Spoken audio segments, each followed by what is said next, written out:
ಎಲ್ಲರಿಗೂ ಶರಣಾರ್ಥಿಯನ್ನು ಹೇಳುತ್ತಾ ನಾನು ನಿಮ್ಮ ಜಗದೀಶ್. ಇವತ್ತಿನ ದಿನ ಏನಪ್ಪ ಅಂದ್ರೆ ನನ್ನ ಪ್ರೀತಿಯ ತಂಗಿಯಾದ ನಿವೇದಿತಾ ಹುಗಾರ್ ಅವರ ಹುಟ್ಟುಹಬ್ಬ.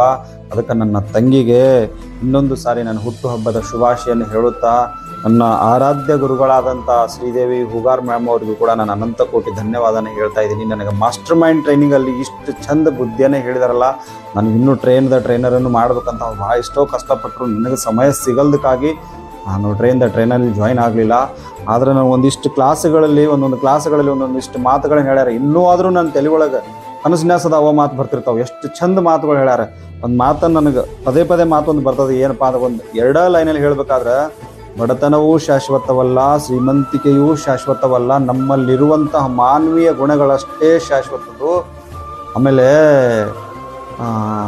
ಮೌನದ ಹಿಂದೆ ಇರುವಂಥ ಮಾತನ್ನು, ನಗುವಿನ ಹಿಂದೆ ಇರುವಂಥ ನೋವನ್ನು, ಕೋಪದ ಹಿಂದೆ ಇರುವಂಥ ಕಾಳಜಿಯನ್ನು ಯಾರು ಅರ್ಥ ಮಾಡ್ಕೊಳ್ತಾರಲ್ಲ ಅವರೇ ನಿಜವಾದ ಆತ್ಮೀಯರು ಅಂತ ನಮ್ಮಮ್ಮ ಹೇಳಿಕೊಟ್ಟಿದ್ದಾರೆ. ಈ ಮಾತು ನನಗೆ ಪದೇ ಪದೇ ನೆನಪಿಗೆ ಬರುತ್ತೆ.